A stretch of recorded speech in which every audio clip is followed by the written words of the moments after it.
Hola, buenas noches a todos y a todas.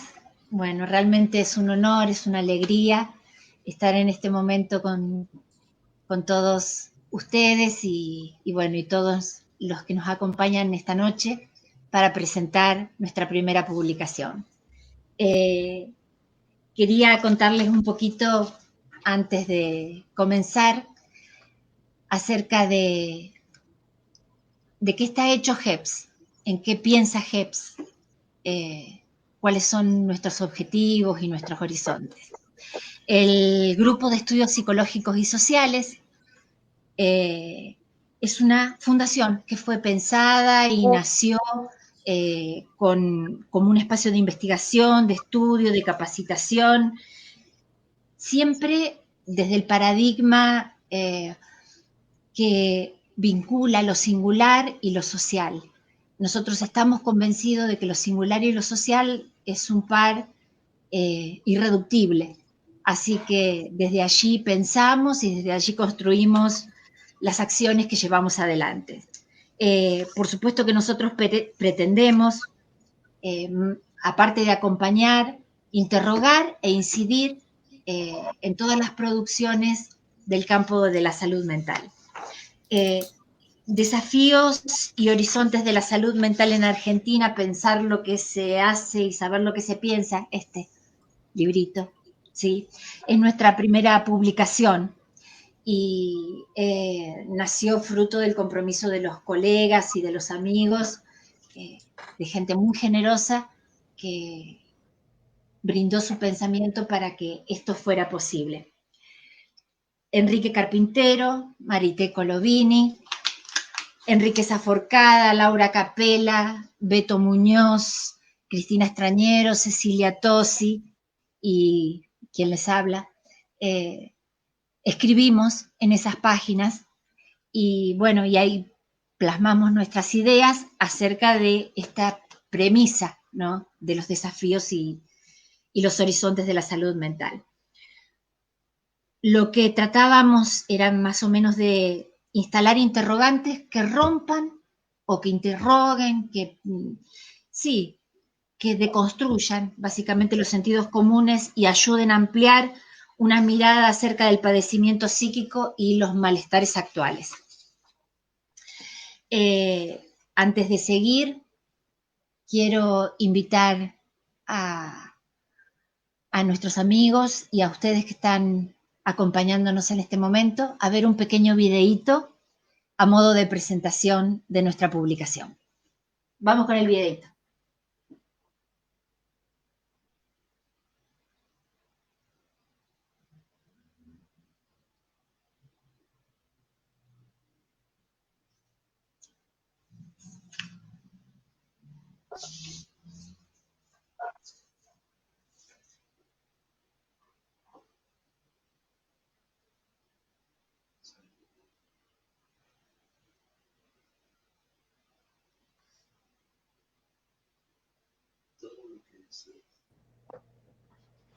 No, así es.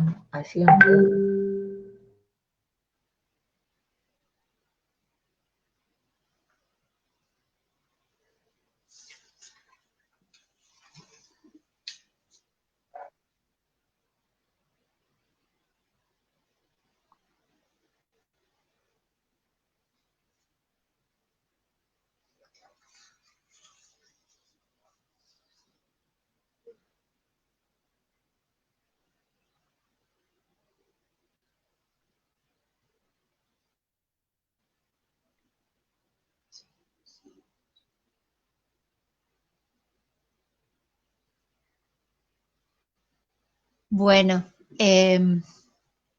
este pequeño videíto tiene como función dar inicio a lo que vamos a hacer ahora, que es conversar con nuestras invitadas y con nuestros invitados. Les quiero contar que Laura Capela es una de las colegas amigas que participó en esta publicación y ella participó con un artículo que se llama La línea de batalla del deseo.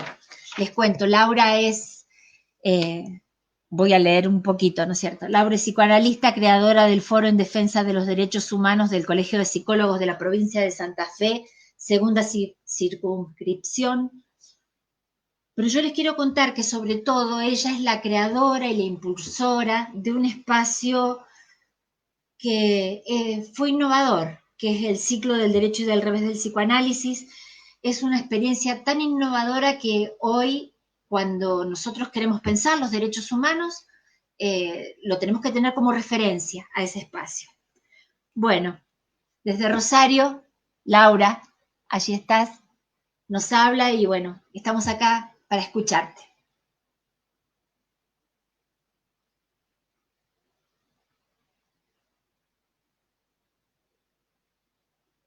No te escuchamos.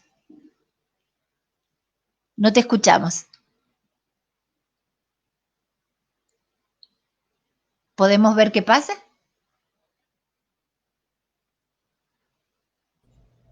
¿Ahora? Ah, perfecto. Ahora te escuchamos perfecto. Perfecto. Bueno, les decía que desde principios del año pasado, cuando me invitaron a presentar un artículo para este libro, a este momento, cuántas cosas pasaron. Entre las cosas que pasaron, que nos atraviesan a todos, es que terminó el mandato un presidente, entre las cosas horribles que hizo unas cuantas, fue haber desarmado el Ministerio de Salud y haber dejado en el país un default disfrazado de reperfilamiento. Afortunadamente muchos entendieron que eso no podía continuar y bueno, en las elecciones ganó el que es nuestro actual presidente, Alberto Fernández, el cual de inmediato restauró el Ministerio de Salud y puso a su cargo un ministro de lujo, sin saber que a principios de este año nos iba a encontrar una pandemia asolando el mundo, una pandemia de la cual no teníamos noticias, por lo menos en el mundo moderno. Entonces tenemos que celebrar hoy que tengamos este presidente y este ministro, Ginés González García, que es un ministro de lujo, más todo el equipo de investigadores, científicos, que durante el anterior gobierno fueron ninguneados, despreciados, desvalorizados. Sin esta situación no estaríamos hoy festejando el nacimiento de este libro, que acá está, hermoso libro, hermoso objeto además. Quiero agradecer a Viviana y a todo el grupo del GEPS y también contarles que a ella y a su compañero José Figueroa los conozco virtualmente todavía desde más o menos el 2005, cuando Nadia Cavaglia, una jovencísima colega, me acercó un libro que se llama No solo de pan, de estos dos maravillosas personas, donde trabajaba cuestiones que yo vengo investigando desde fines de los 80, justamente cuando otro presidente neoliberal había indultado a los genocidas que habían sido juzgados durante el gobierno de Alfonsín y se amenazaba con la destrucción del lazo social que no se había terminado de componer y no se ha terminado de componer desde la dictadura genocida del 76 al 83. No voy a leer, no me voy a referir a los artículos, a mi artículo ni al de los otros, ya los van a leer. Compren el libro, que da suerte comprar los libros que se hacen con tanto sacrificio. Pero sí quería decir que es notable, pero claro, la vida nos cría y el viento nos rejunta, se dice, ¿no? Como todos los autores coincidimos en que la salud en tanto derechos humanos es, la salud mental en tanto derecho humano es subjetivante, que no nacemos iguales, pero nos hacemos iguales ante la ley en la defensa y en la conquista de nuevos derechos, que es muy complejo trabajar todas estas estructuras, acercarse a todas estas estructuras, que el humor como caída de lo eminente que amenaza con aplastarnos, nos direcciona hacia lo riesgoso y vivificante del deseo, que es necesario recuperar las historias, nuestras historias de conquistas y también de fracasos, para que de una buena vez podamos tener políticas de Estado que no se cambien con los gobiernos de turno. En definitiva, creo que el lazo que nos une a todos es encontrar que la satisfacción de cada uno pueda realizarse en la satisfacción de todos aquellos con los que hacemos una obra humana. Y entender que irrevocablemente el neoliberalismo va en contra de la constitución subjetiva, va en contra del lazo social y es totalmente opuesto a los desafíos y horizontes de la salud mental en la Argentina y en el mundo. Gracias. Gracias, Laura. Gracias a vos, Laura. Hermosas, hermosas palabras. Muchísimas gracias. Muchísimas gracias. Compartir las vivencias es parte de, bueno, de este encuentro, que quizás si hubiera sido presencial hubiera tomado otra forma, pero bueno, tomó estos son los instrumentos con los que contamos y de alguna manera nos acerca. Tanto nos acerca que, bueno, que ahora les quiero acercar a un amigo de estas tierras, ¿no? Un profesional vinculado a la UBA, a la UNCUYO, y bueno, con una trayectoria nacional e internacional muy intensa. Pero saben, más que nada, Enrique Saforcada es un luchador incansable por la valoración y la inserción de la psicología comunitaria en los espacios académicos. Es una persona que trabaja y estudia los entrecruzamientos que asestan a nuestra disciplina. Tiene una visión macro, tiene una visión cuestionadora de los sesgos académicos.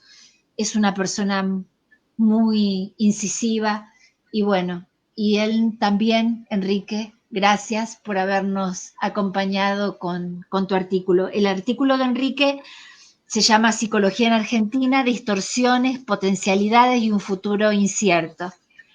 Enrique Saforcada está en Buenos Aires, pero está acá. Así que, bueno, te escuchamos, Enrique, con mucha atención. Mi espíritu está más allá que acá. Sí. Pero primero que nada quiero agradecerles la cuestión inicial cuando me invitaron a participar de este libro por parte del Grupo de Estudios Psicológicos y Sociales, cosa que acepté, era un desafío interesante.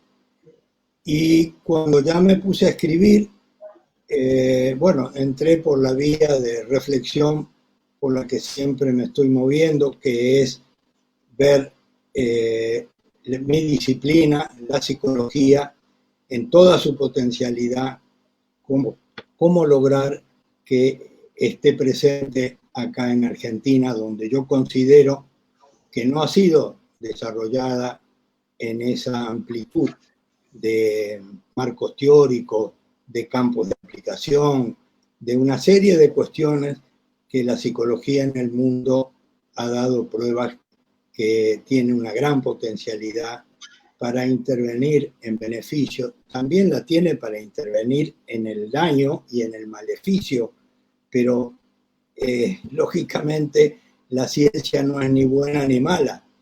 La ciencia está el uso que hacemos de la ciencia puede ser bueno o malo, moral o inmoral.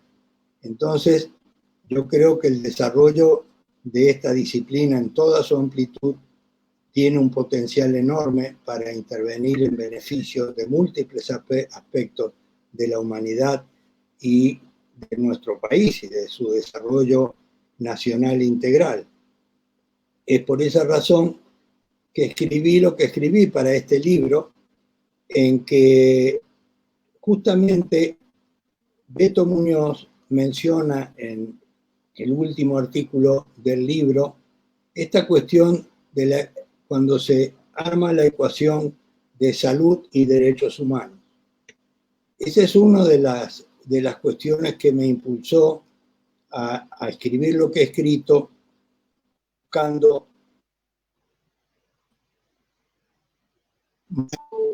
sobre todo aquello que en nuestro país no ha desarrollado. El hecho de que en el libro se hable de salud mental puede ser motivo de una sana crítica y fértil crítica en que tratemos o pongámonos en el camino de dar vuelta a la expresión y no hablar tanto de salud mental, sino de lo mental en la salud. Todas las personas que padecen dolencias que no tienen su manifestación preponderante a los ojos de los demás en el plano de lo mental, sino que la tienen en el plano de lo biológico o en el plano de lo social, si uno se centra en la cuestión de salud mental, queda fuera del aporte que la psicología está en condiciones de hacer en distintas instancias de esas problemáticas de salud, inclusive en instancias de protección y promoción de la salud. Entonces, me parece que los derechos humanos nos obligan a situar la psicología en todo el amplísimo campo de la salud y de la enfermedad.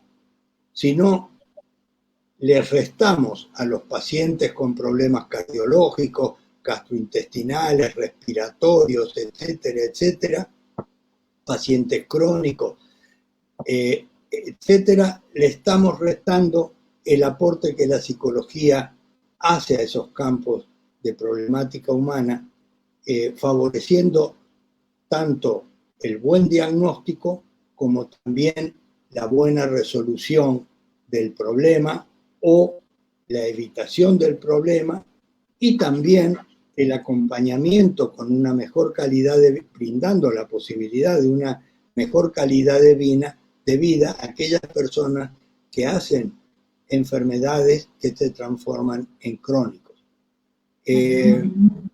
Yo creo que la psicología en la Argentina, por una razón que no viene al caso, y a lo mejor no llegamos a un acuerdo del por qué, por una razón o múltiples razones, se fue centrando exclusivamente en el plano de lo clínico individual, en el modelo de consultorio privado, con un solo marco teórico preponderante, hegemónico.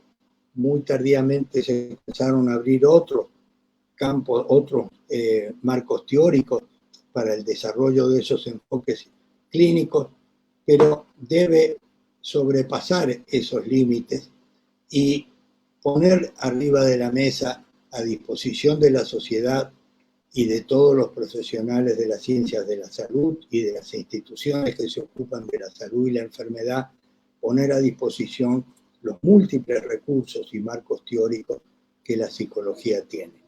Yo creo que ese es un aporte fundamental, más todavía tomando lo que habló con anterioridad quien me antecedió, que mencionó, hizo mucho hincapié en lo político, y yo coincido con ella, que veo que el gobierno actual también es mi caso, adhiero absolutamente al gobierno de Alberto Fernández y del ministro actual de Salud, a quien conozco de muchacho, nos conocemos.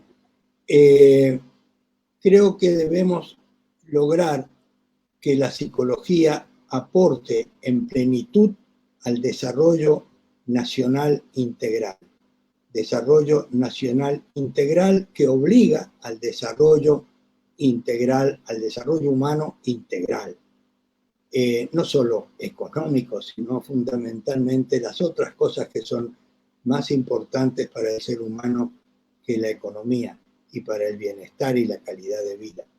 Entonces la psicología tiene que desarrollarse, tenemos que lograr que pueda acompañar a los gobiernos nacionales a los cuales apoyamos en ese dificilísimo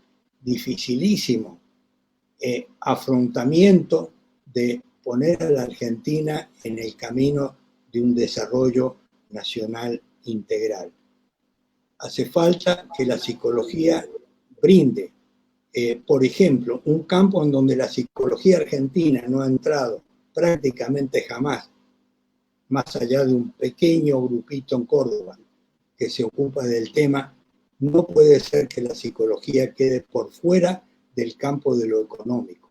El desarrollo nacional, industrial, etcétera, de la Argentina, el desarrollo productivo de la Argentina requiere con urgencia el aporte de la psicología. No puedo entrar ahora en detalle para dar ejemplos de esto, pero la Argentina tiene serios problemas para muchas actividades que hacen al desarrollo productivo y económico del país, tiene muchas limitaciones de naturaleza mental. Y la psicología tiene elementos, herramientas científicas, técnicas para aportar a resolver esos escollos. Entonces, todo eso, una psicología desarrollada en plenitud, va a estar aportando a la totalidad de las problemáticas que terminan convirtiendo en un mejoramiento de la calidad de vida y del bienestar humano de la República Argentina. Al menos esa es mi posición. Enrique, gracias por la pasión, por la insistencia, por el compromiso. Muchas gracias. No, por favor. Miren, les cuento que ahora voy a presentar a una colega amiga. Ella, el artículo de Marité Colovini es quien abre el libro y se llama El campo de la salud mental y el paradigma de la complejidad. Con esa intensidad, que ella tiene, así escribe. Les cuento que el conocimiento que Marité tiene acerca de la epistemología y su mirada desde el paradigma de la complejidad hace que su escritura sea intensa, convocante. Y les cuento, Marité es docente, es investigadora universitaria, directora de la Maestría de Psicopatología y Salud Mental de la Universidad de Rosario, pero sobre todo Marité es una persona comprometida. Es por eso que hoy ella está aquí. Para nosotros, cada uno de los que van hablando, realmente nos abrazan el alma. Marité, bienvenida. Marité está en Rosario también. Te escuchamos atentamente. Bueno, muchísimas gracias, Vivi, y en tu nombre voy a agradecer a todo el grupo, el grupo de estudios psicológicos y sociales, por la amable hospitalidad con la que me invitaron a ser parte de este desafío que brinda un horizonte precisamente para la salud mental en la Argentina. Les agradezco muchísimo poder ser parte de este libro, que verdaderamente es un objeto precioso, como decía Laura, pero que además, es precioso por lo que contiene. En este sentido, podríamos decir, que el libro en sí, oculta joyas, que son, por supuesto, los textos y las intenciones de los textos, es decir, la enunciación que uno puede ir encontrando en esos textos.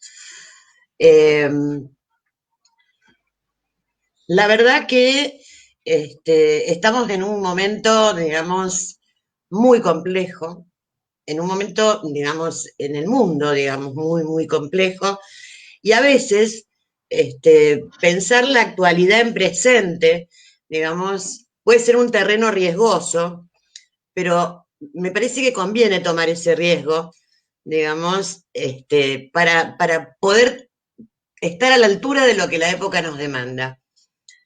Porque fíjense, ¿no? Una cosa, un pedazo de materia, algo que ni siquiera es un ser vivo, que no tiene las propiedades de una célula, que solo se reproduce tomando por asalto a los seres vivos, mantiene en jaque a la humanidad entera.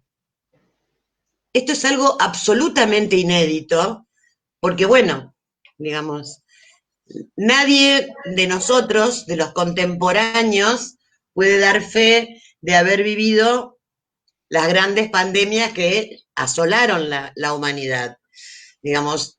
Y en verdad, digamos, es un momento en el que toda la humanidad, es decir, todos los seres humanos del mundo, digamos, se encuentran enfrentados a esta cosa, a este pedacito de materia, digamos, sin siquiera tener conocimientos ciertos y con la ciencia mundial trabajando a destajo para encontrar modos de hacerle frente.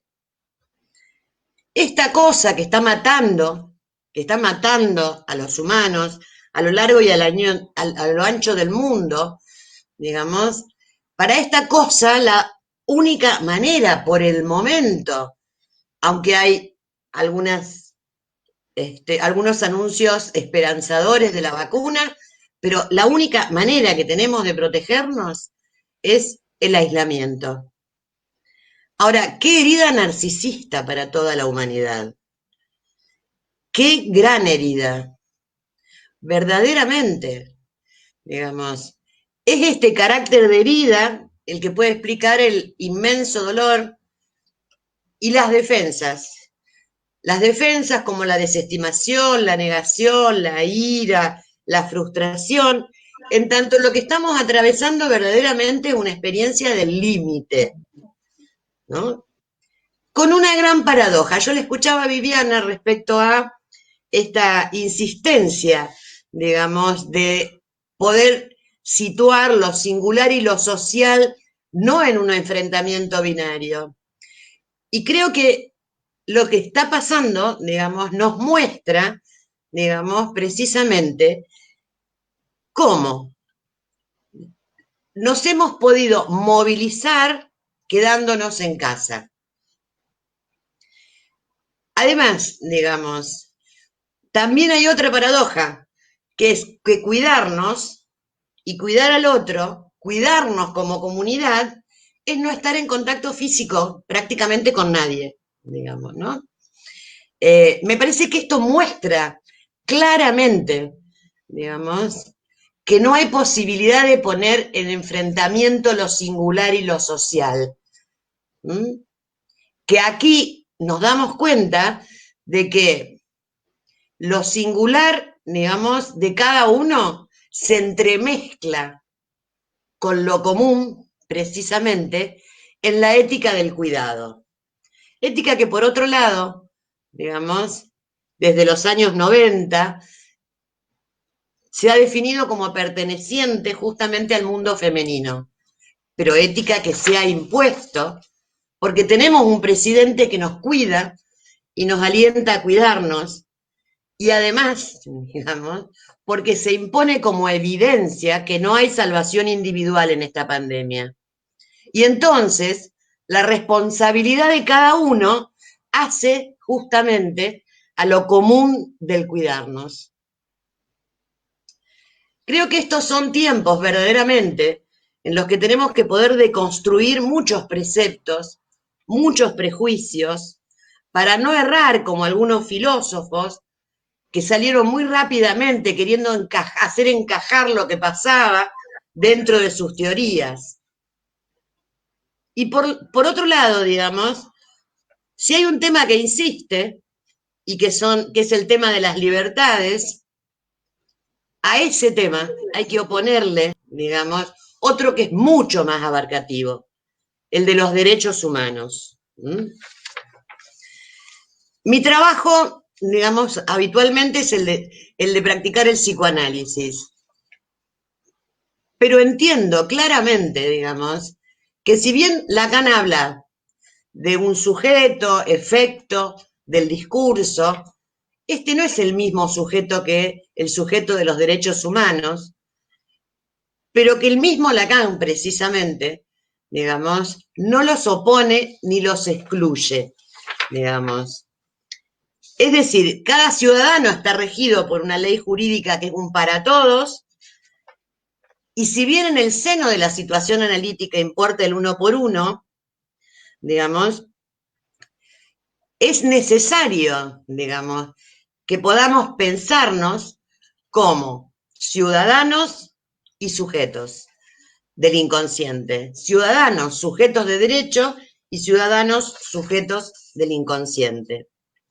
Ahora, es imposible estar todo el tiempo regido por lo diverso. Por lo tanto, digamos, hay la lógica que rige el universal, tiene que poder ponerse en tensión con esta otra, la lógica en la que se cuenta el uno por uno. Porque lo interesante es la misma tensión y no la exclusión de alguno de los dos polos, ya que solamente en un estado de derecho es posible practicar el psicoanálisis. Ahora, digamos, tenemos que saber también, y este es uno de los desafíos para todos aquellos que trabajamos en el campo de la subjetividad, digamos, también tenemos que pensar con qué subjetividad estamos trabajando, cuál es la subjetividad que nos dejó el neoliberalismo, que como bien dijo Laura, por suerte terminó al menos, digamos, en nuestro país hace algunos meses, digamos. Pero digo, tenemos que poder situar allí, digamos, porque caló muy hondo, digamos, en la subjetividad de nuestros contemporáneos. Fíjense, ¿cómo podemos plantearles a nuestros contemporáneos algo que tiene datos concretos de evidencia, como por ejemplo, que al capitalismo no le interesan las vidas humanas, que el capitalismo sabía de esta pandemia, de que iba a venir esta pandemia, digamos, y no hizo nada para prevenirlo, digamos. Y hay datos incontestables. Por ejemplo, digamos, que en 1981, un escritor americano que se llama Dean Kornst publica una novela que se llama Los ojos de la oscuridad, en donde habla de una pandemia que surge en Wuhan en el 2020 y que se convertiría en global. No solamente esto, digamos, que predijo este escritor, sino que, y ya ahora, digamos, más en las ciencias duras o en el dato más concreto, en el 2015 y en el 2017 en Estados Unidos se presentaron informes, artículos científicos, charlas TED, que alertaban sobre una posible pandemia de un virus que se iba a transmitir fácilmente de animales a humanos y que por la globalización podía asolar el mundo entero. Entonces, digo que esto hay que transmitirlo, hay que poder demostrarlo, pero también, digamos, hay que poder situar allí, digamos, que el capitalismo verdaderamente, digamos, mata y no le importa. mata y no tiene vergüenza de hacerlo. Los que deseamos y anhelamos una posible política emancipadora, tenemos que poder repensar el modo, digamos, en que el neoliberalismo alcanzó ya el alma de nuestros contemporáneos y a veces hasta las propias, y tratar de inventar prácticas que puedan contrarrestar esos efectos, apelando a lo que por suerte, digamos, existe, que son las líneas de fuga de los dispositivos neoliberales, por donde el sujeto puede armar sus acciones de resistencia. ¿Podrá la humanidad del 2020 hacer un giro y encontrar prácticas políticas emancipadoras? ¿Y cuál podría ser nuestro lugar como trabajadores de la salud mental para propiciar, promover, producir y no obstaculizar ese giro? Yo creo que estas son las preguntas que podrían guiar nuestros debates en estos tiempos. Gracias. No, gracias a vos, Marite, gracias. Gracias, Marite, gracias por tu mirada, gracias por haber incluido esa palabra tan bonita, emancipación. Gracias, muchas gracias. Les cuento que ahora voy a invitar a un amigo histórico, de un montón de momentos compartidos y esos amigos en donde uno sabe que, como dice ese escrito de Galeano, que un amigo es una llave, y porque le decía Mario Benedetti que él tenía siempre, en los años oscuros, siempre tenía llaves de casas de amigos a donde poder ir para salvar su vida. Este es un amigo llave. Les cuento que Enrique Carpintero ha dejado muchos senderos, ha construido muchos senderos en la historia, me refiero a la historia nuestra, en la historia de la comunidad PSI, en el campo de la salud mental. Enrique Carpintero es fundador y director de la revista y la editorial Utopía de Psicoanálisis, Sociedad y Cultura. También es fundador y director de la Cooperativa de Salud Mental, Servicio de Atención para la Salud, entre tantas otras cosas. Ahora bien, para mí lo valioso de Enrique es un legado muy importante que él ha dejado, y es los escritos que ha hecho junto a Alejandro Bainer, que son 2 libros que considero ineludibles para quienes les interese la historia. Esos libros se llaman La huella de la memoria 1 y 2, y es un registro de la historia de nuestra disciplina y de nuestro crecimiento y de nuestras luchas. Eso, desde el grupo de estudios psicológicos y sociales, es un legado que se valora muchísimo, se aprecia y se reconoce siempre. Les cuento que lo que Enrique publicó, su artículo se llama La salud mental como práctica subjetivante, y bueno, y hoy está aquí, y te agradecemos mucho, Enrique, por estar, y bueno, te damos una calurosa bienvenida y te escuchamos atentamente. Bueno, en primer lugar, gracias a ustedes, a vos, Viviana, y al grupo de estudios psicológicos y sociales por invitarme a participar de este libro. Y creo que este libro hoy hay que leerlo, digamos, con la marca que tiene y el peso que tiene esta pandemia. Cuando fue escrito, cuando yo lo escribí, esto era imposible de pensarlo. Entonces, creo que tenemos que pensarlo todos los artículos desde la crisis que trajo la pandemia del COVID-19. Crisis que llevó, por un lado, a que estallara a este mundo que queríamos seguro, este mundo del capitalismo tardío, a este mundo donde se llegaba a afirmar que a través de la tecnología podíamos terminar con nuestra finitud. Sin embargo, hoy la muerte nos rodea. Tomando una metáfora de esa famosa historieta de Westergel, el Eternauta, si la muerte está alrededor nuestro. Y esto genera una tremenda incertidumbre y también provoca, no solamente acá, sino en el mundo, determinado tipo de cuestiones que estaban previamente a la pandemia y que se agudizan, ¿no?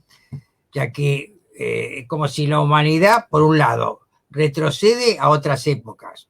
Se utilizan determinado tipo de medidas como la cuarentena, el distanciamiento social, el barbijo, cierre de fronteras, etcétera, etcétera, que ya se usaba en el medioevo con la famosa peste negra. Y por otro lado, aquellas sociedades que tienen una gran tecnología también utilizan esta tecnología como una forma de ayudar y disminuir los contagios. La pandemia profundiza, por un lado, también las enormes diferencias sociales que existen.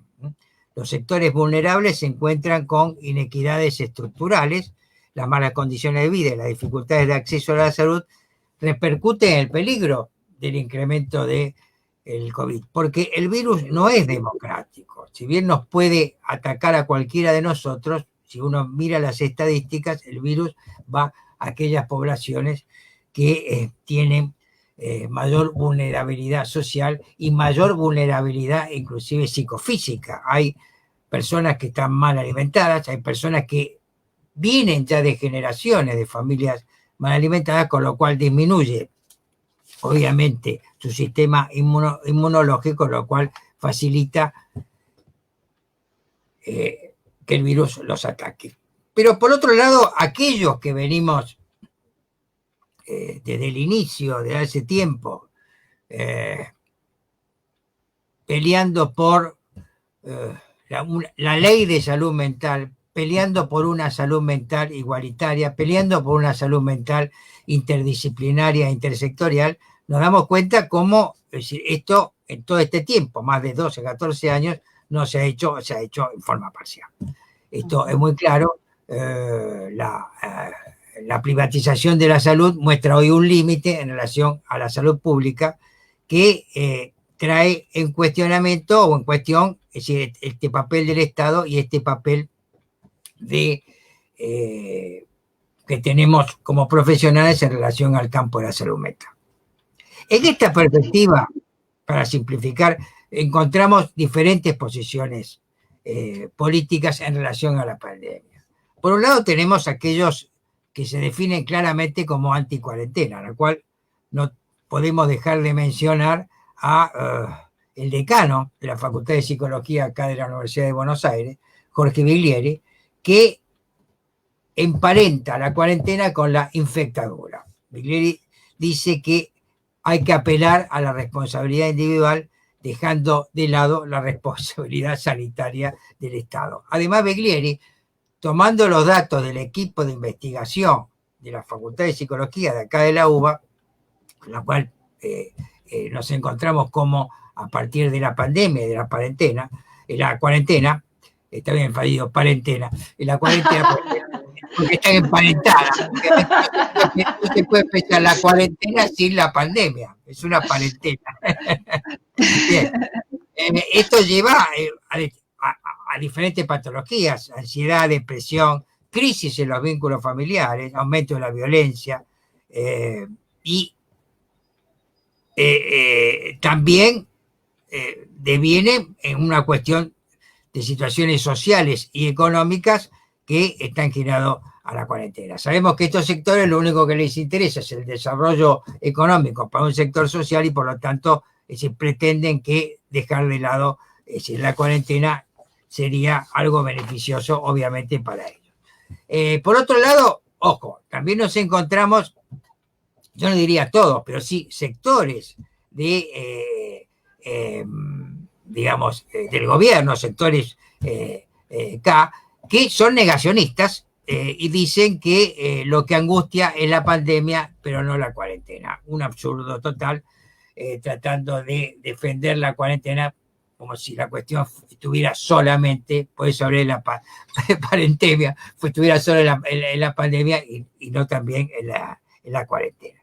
Creo que en esta perspectiva, la mejor defensa sanitaria de la necesaria cuarentena y en relación a todo lo que estamos atravesando en relación a la pandemia es que desde el Estado se desarrolle un trabajo preventivo y comunitario con medidas que disminuyan el impacto en el campo subjetivo y de la salud mental. Esto se da con la pandemia, se agudiza, yo diría, con la pandemia, pero es lo que venimos bregando desde que se creó la salud mental, en la cual o no se aplicó o se aplicó parcialmente. Un homenaje que tenemos que hacer acá se habló de derechos humanos, y hablando de la ley de salud mental, uno de los está dentro de la reglamentación de la ley, era que en el 2020 se iban a terminar los manicomios, cosa que obviamente no ocurrió ni va a ocurrir durante el 2020. Pero hubo un hecho que prácticamente no fue difundido por los medios, salió en algunos medios y después desapareció, que un paciente del Hospital Borda, que estaba caminando en los fondos del Hospital Borda, fue atacado por una jauría de perros y fue muerto por esa jauría de perros.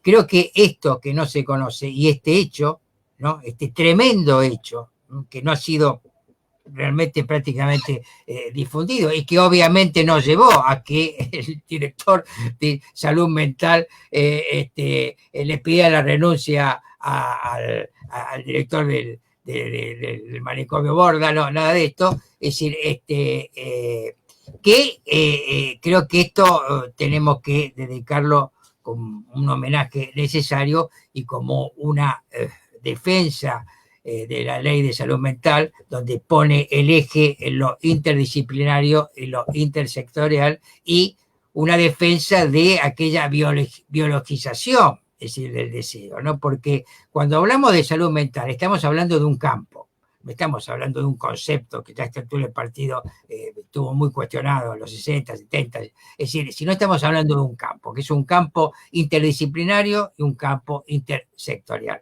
Creo que esto es lo que tenemos que defender, creo que esto es lo que se plantea con este libro, es decir, defender a través de los diferentes artículos. Yo, para finalizar, voy a hacer un pequeño análisis de la tapa. Es decir, aquellos que conocen la tapa, la muestro, por ahí creo que no la vieron, está hecho por hay una puerta que está entreabierta, no está abierta del todo, está entreabierta, y hay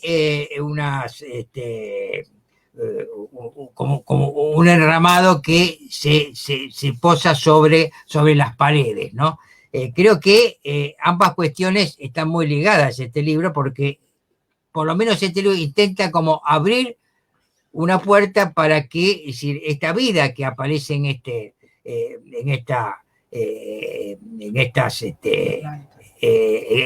planta, es decir, pueda ir creciendo dentro de un suelo, como es el suelo de una pared, es decir, difícil de crecer. Creo que en este sentido es lo que tenemos que hacer con este libro y lo que tenemos que hacer en el campo de la salud mental, hacer crecer, digamos, nuestras perspectivas, que implica, es decir, pelear por una salud mental o una organización de la salud mental racional y científica que permita las posibilidades para el conjunto de la población. Gracias nuevamente a ustedes. Gracias, Enrique. Sabía. Estoy muy emocionada. Gracias, gracias por tu mirada. Gracias, gracias por acompañarnos y por tus palabras. Esa descripción que hizo Enrique de la portada, de esta imagen del libro. ¿Dónde está? A ver. Bueno, no tengo el librito. A ver acá, si lo pueden ver.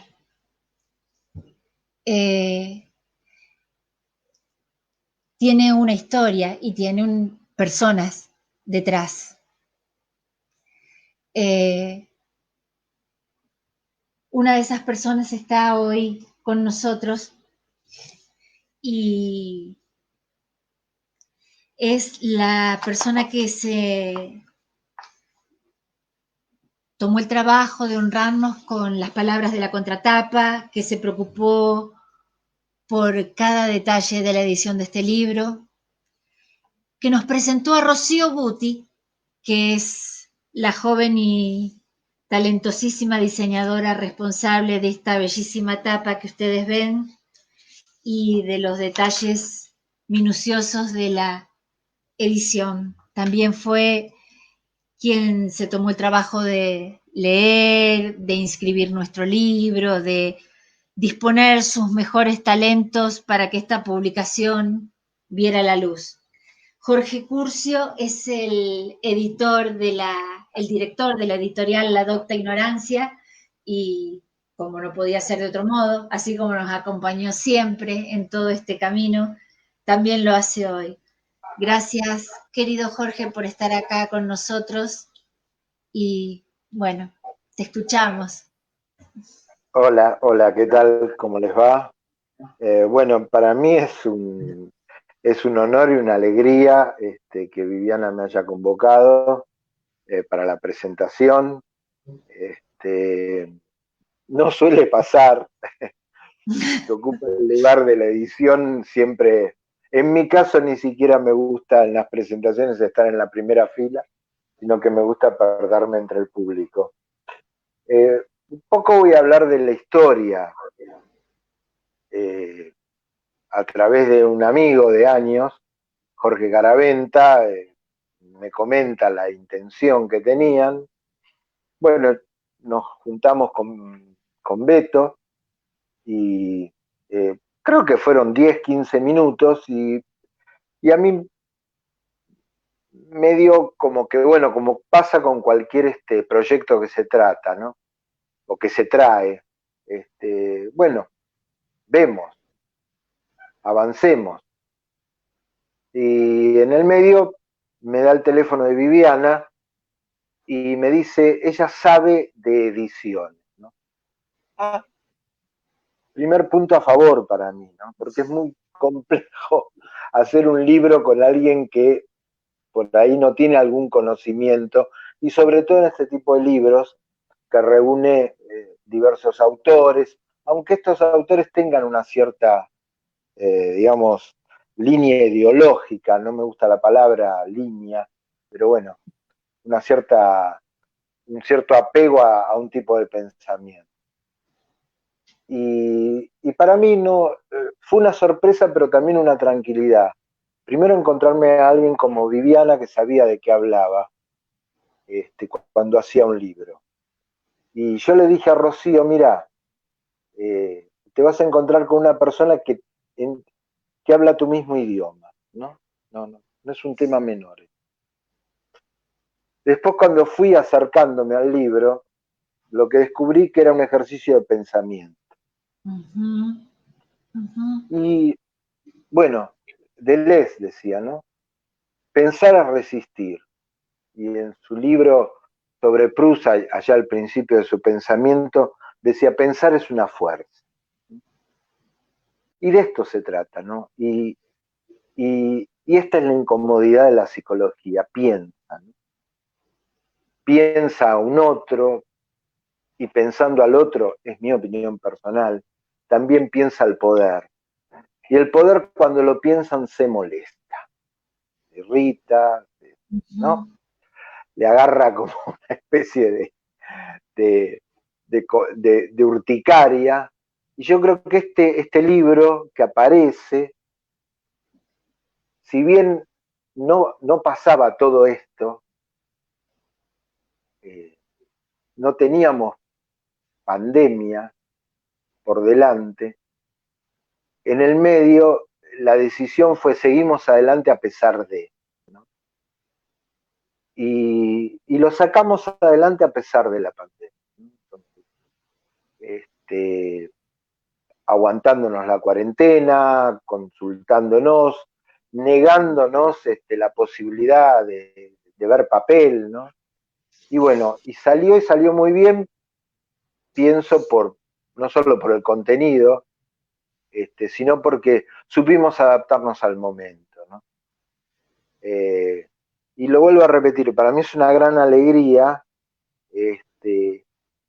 y que aparezca este libro en este momento, que es un momento bisagra, ¿no? O sea, creo firmemente que vamos a salir de esta pandemia, es un acontecimiento. El tema es qué vamos a hacer después, ¿no? Así como decían antes, vamos a tratar de encajar esto dentro de una filosofía determinada o de un pensamiento determinado, o vamos a sacar algo de esto, ¿no? Alguna enseñanza, digamos, que como decía Machado, creo, ¿no? Que no vuelva el rico a su riqueza, el pobre a su pobreza y el Señor cura sus misas, ¿no?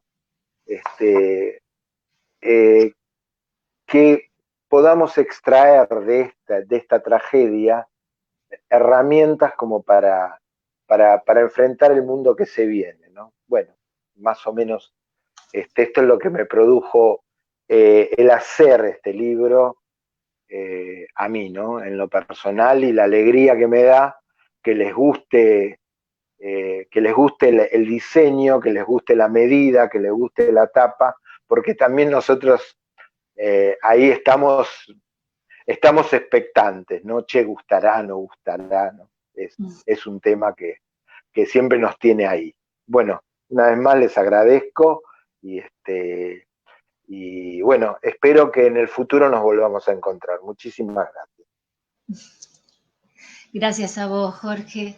Gracias a vos, y por supuesto, este es el primer paso y de muchos más. Viste que en el lomo le pusimos el numerito 1. Sí, sí. Bueno, vamos a ir por muchos más, seguramente. Sí, realmente, también como decía Laura, como decía Marité, bueno, es un objeto hermoso, como decía Enrique de la Tapa, y como digo yo, el aroma también, ¿no? Es maravilloso. Bueno, queridas amigas y amigos, vamos culminando este encuentro y a mí me corresponden las palabras finales. Voy a ir leyendo un poquitito y un poco voy a ir diciendo. Voy a ir leyendo porque hay cosas que no me quería olvidar, sí. Yo les quiero decir que hoy hay alegría, hoy hay compañerismo, hoy hay gratitud. Y hay todo eso aún en medio del dolor y los pesares. Es esto que decía Enrique, esta enredadera que crece, ¿sí? Bueno, la vida se empeña en sostenerse. Que celebremos no significa que olvidemos o que no registremos ni tengamos noticia de nuestro paisaje diario. El homenaje que Enrique hizo a ese paciente que murió brutalmente en un manicomio, las mujeres que mueren víctimas de violencia de género en este momento en donde el encierro propicia este tipo de cuestiones, las personas que no pueden despedirse de sus seres queridos, bueno, No olvidamos eso, no es que no lo registremos, por el contrario. Que celebremos significa que podemos reconocer que esa tensión que existe siempre entre Eros y Tánatos, a veces expresada de una forma brutal, como es ahora, por ejemplo, como es en este momento. Vuelvo a decir, que esa tensión que existe siempre entre Eros y Tánatos, podemos dirigirla por momento, aunque sea insignificante, hacia el triunfo de la creación y de lo vital. Esas fuerzas siempre estarán allí, batallando. Y nosotros, nosotras, apenas granitos de arenas para sus energías colosales, insuflaremos nuestro hálito humano, abogaremos con nuestras minúsculas fuerzas lo más que podamos hacia el costado del deseo, de la vida, del amor, de la dignidad.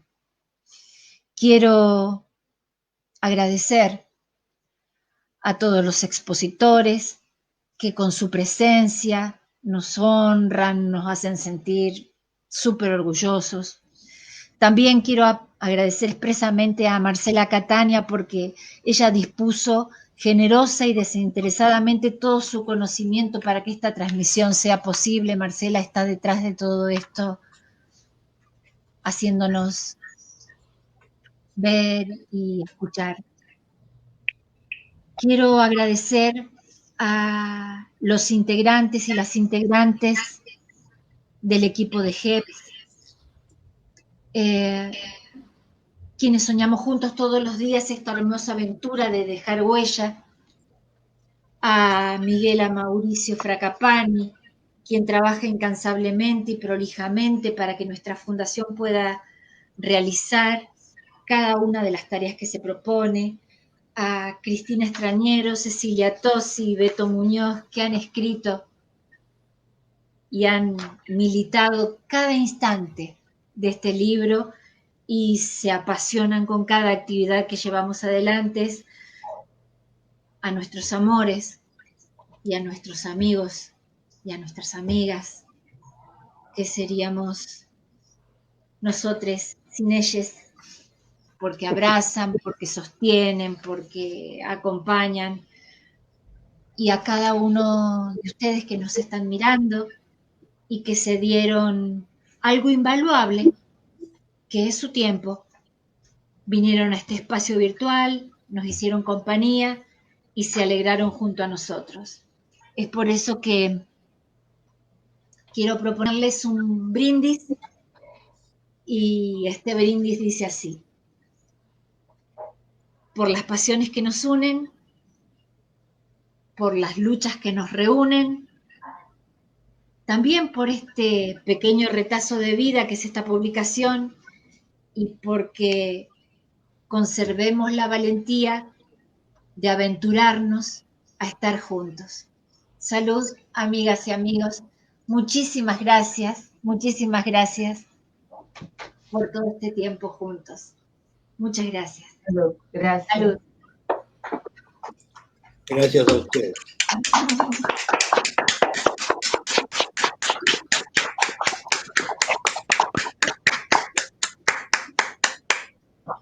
Bueno, seguiremos juntos.